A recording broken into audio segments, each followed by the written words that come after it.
Bonjour Président Papi. Bonjour. Président Papi, c'est vraiment un plaisir pour nous de vous recevoir aujourd'hui. Les peuples congolais qui nous suivent en ce moment, ils ont besoin de savoir c'est qui Papi Tchamana.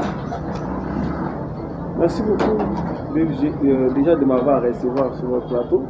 C'est pour la première fois, je pense. Malgré la tournée, mais bon. Voilà, donc moi je suis congolais, né et grandi ici. Et j'ai passé un bon temps à l'étranger, précisément à Paris. Et voilà, je suis un combattant.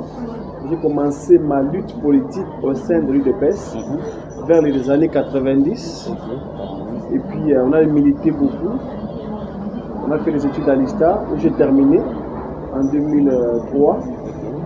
Et puis on a beaucoup milité dans ce pays pour l'avènement de l'état des droits au sein de l'UDPS. Après cela, je suis parti en Europe où nous avons continué avec le même combat pour un état des droits, surtout les peuples d'abord. Et puis quand le président Fachi a accédé à la présidence directement, j'avais créé au sein de l'UDPS ce courant de pensée Congo fort. Voilà. Qui a comme idéologie lutter contre les antivaleurs et puis faire la promotion des changements de mentalité.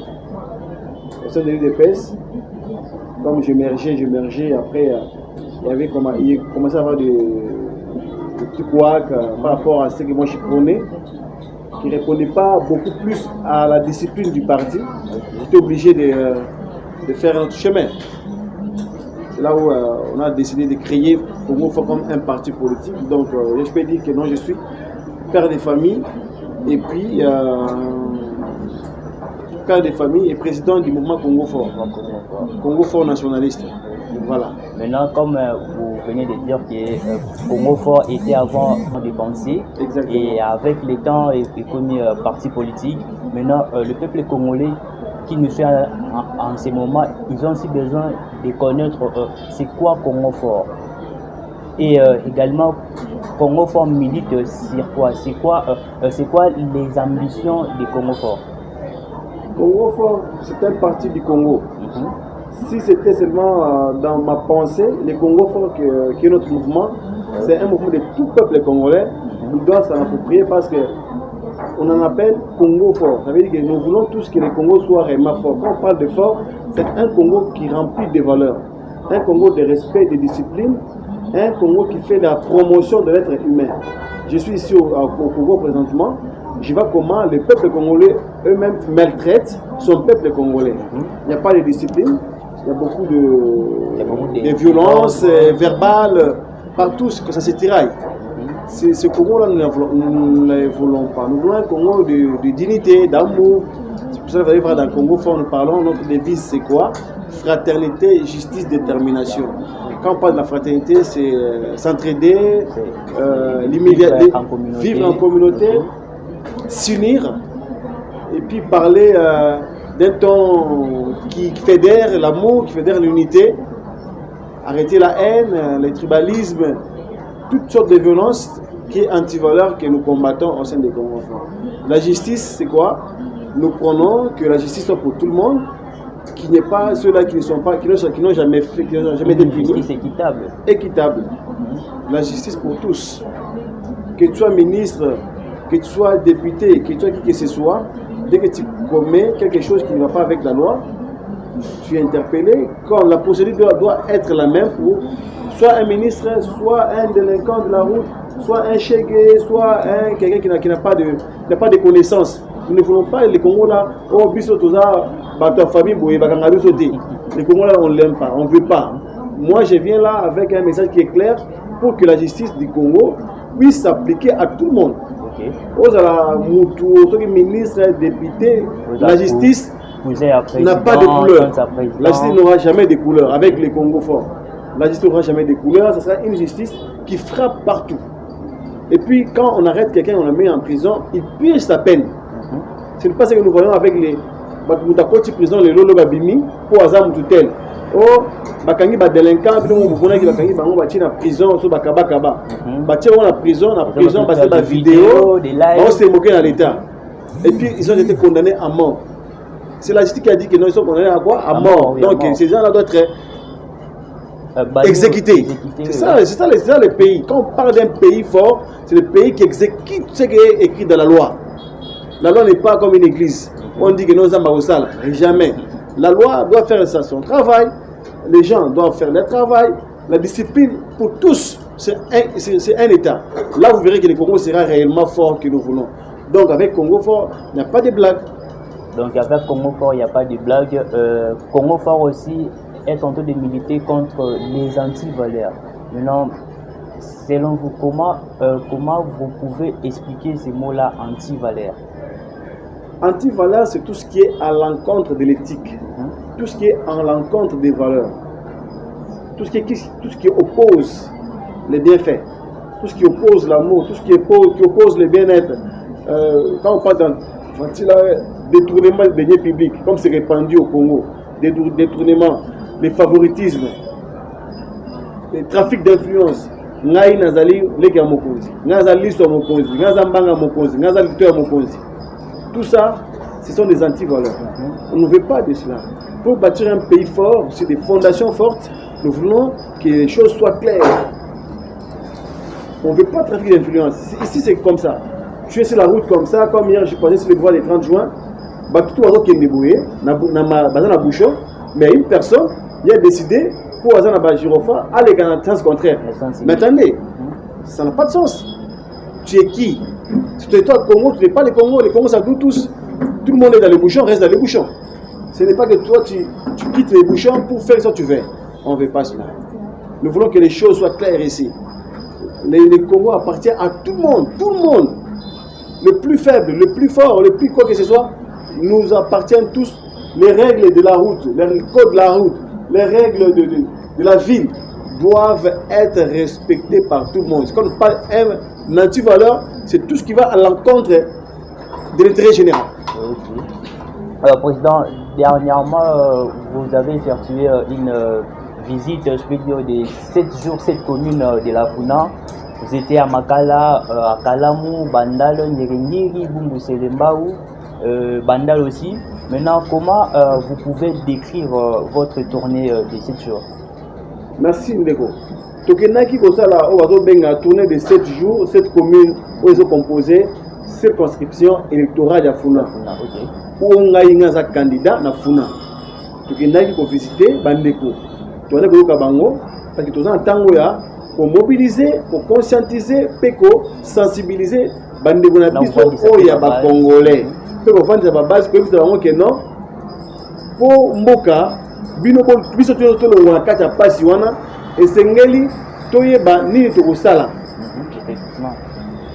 Est-ce que tu peux décider de continuer na batu oyo bayaka koiba bayaka pona ba intérêt na bango bao ba pesa biso ba bilo kolia na 2006 moge bongite na 2011 ba pesa biso maputa ba bassin moge bongite 2018 pareil na 2023 lisusu mais non yango toujours non botimba ofongola misu biloko nyonso wana eza nango éphémère eza biloko kopesa yo lelo liputa olati yango mois 2 semaines pas ekufi loso mokolo moko 3000 francs mokolo moko ndeko yo kolinga osacrifier bomoi na yo mobimba likona biloko kolia ya mokolo moko nde yango bino bandeko tofongola misu toboya biloko wana bandeko nyonso wana mbongo bazopanza wana baza bamillion bazwi yango wapi nana pesi bango est-ce que là bazopesa wana bazosoma bino te est-ce que moto apesi yo eloko soki asali mabe okotelemela ye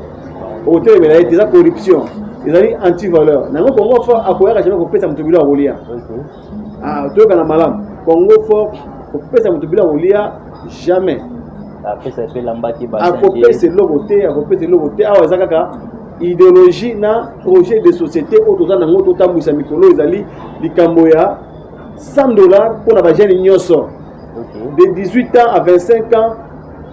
Congo fort azoko suggérer ba pesa loi oyo lokola mikili nyonso nde ba pesa ba jeune mbongo ya ofele pour na mboka na bango. Ozomona Donc biso tozali koloba boye Congo fa akopesa jeune nyonso de 18 ans à 25 ans $100 ya gratuit pour azali mwana Congo bazo considérer ceux qui basali biso ngolu wana batie biso esika wana tokobunda po loi wana efanda ya libera lokola nde mokonzi mboka asali ya gratuité de l'enseignement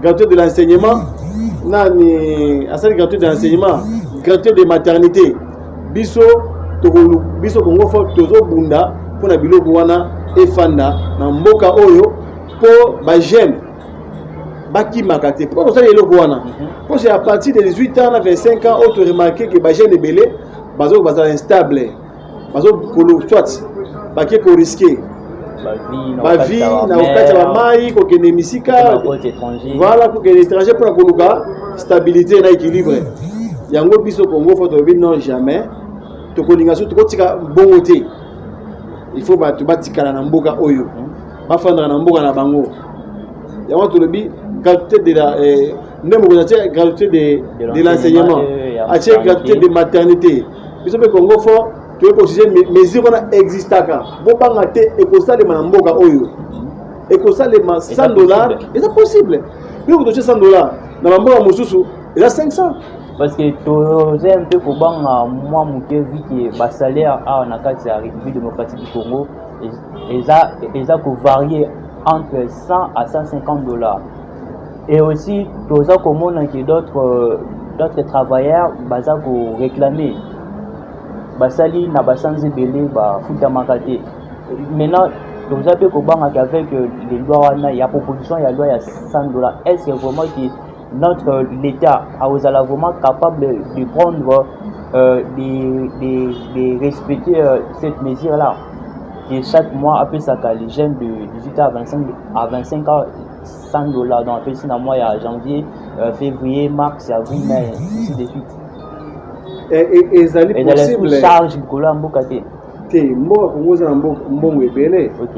Papa, yo moko mona na télévision, ba scandale bambongo.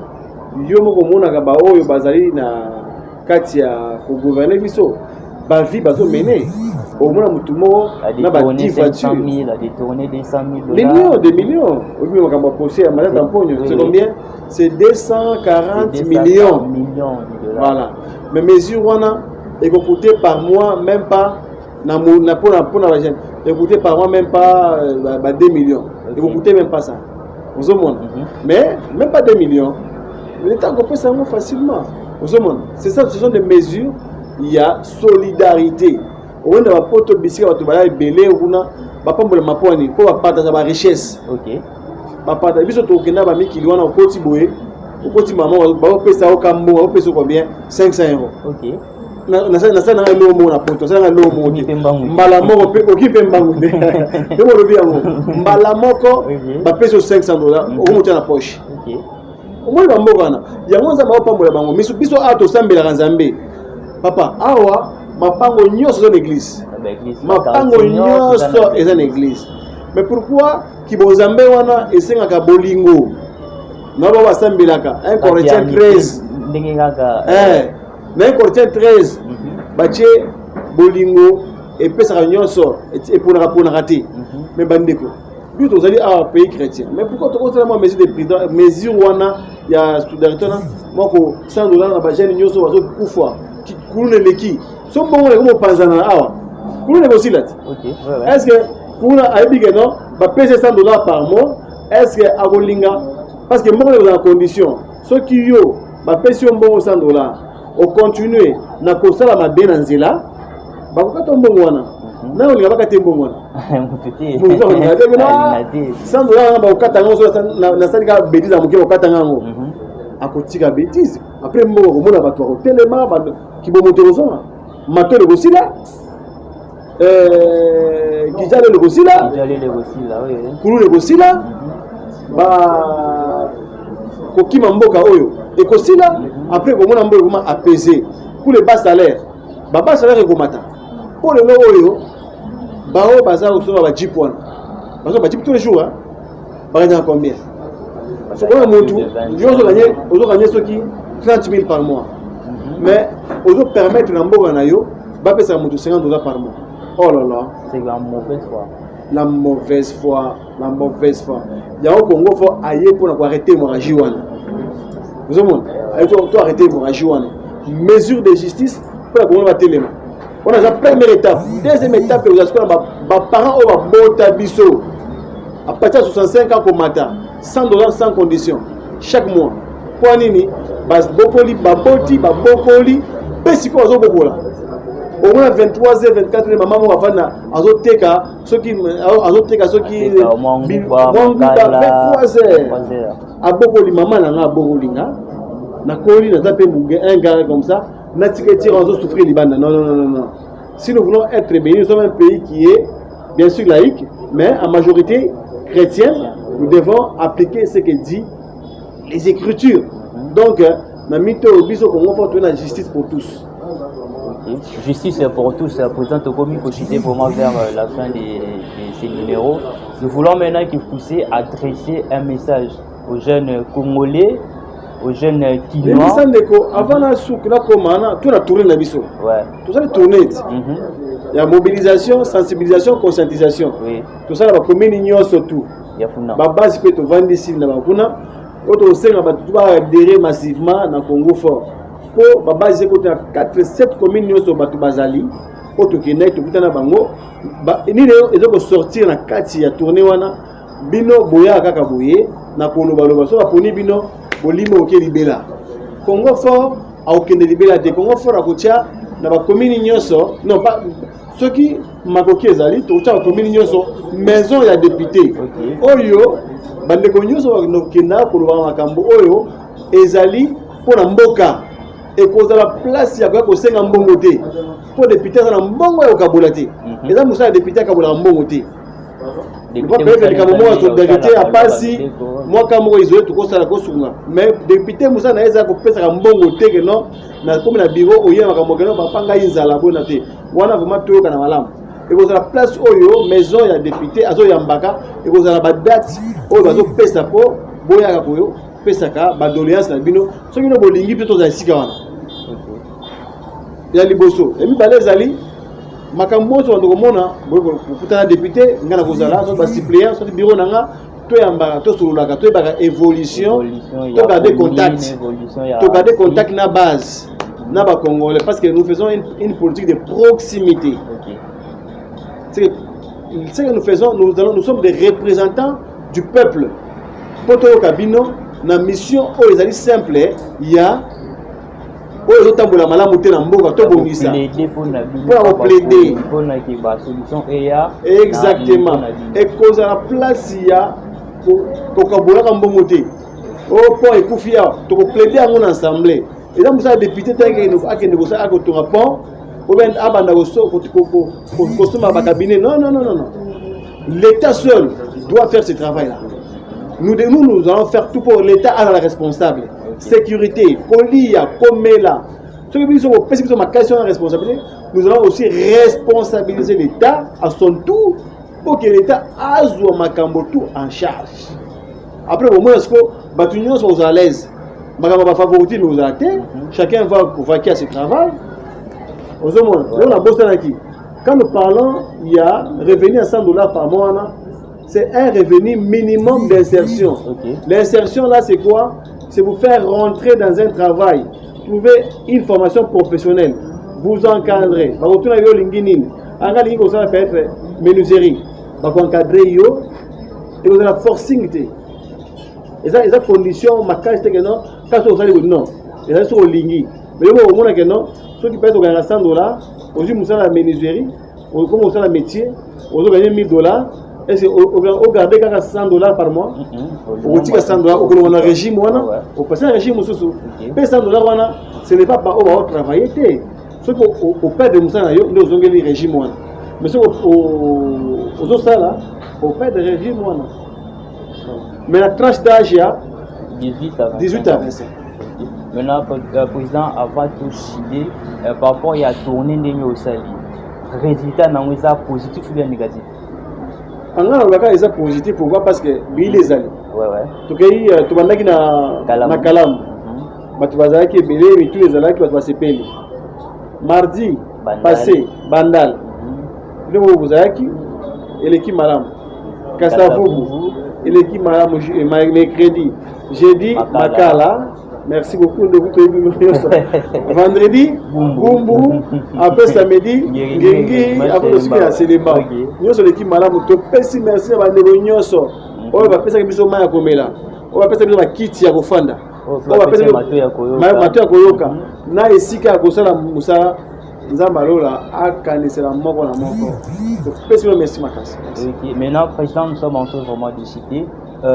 Pesa message moko na ba électeur na yo na ba base na yo on a coupé ça encore confiance wana likambo to kolo ba ke bandeko to continuer les sous-souter na likambo ya ko luka ba intérêt bo voter par rapport ya projet de société na yebi ke no côté mo na makala mama ndaya tunenga ke no oli bumwanzala eza matoité on bi te ya lukuta eza biloko ba esclave OK ba libu mwanzala yo kaka na tuna ki est-ce que yo sona mutu akufi na nzala azate o po yo za matoité o kena nzela ba tutu po za matoité po za nzala jamais.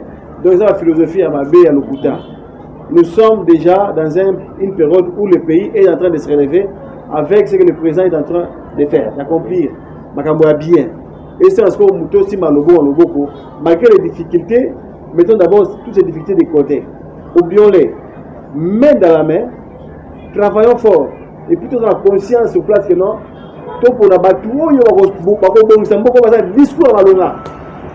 Bandeko, nous avons insisté, botika via Bakado. Après ça, il y a un boy. Après ça, il y a un maï. Et ils allaient Lokuta. Au PCA accueilli après 5 ans, après ce maï.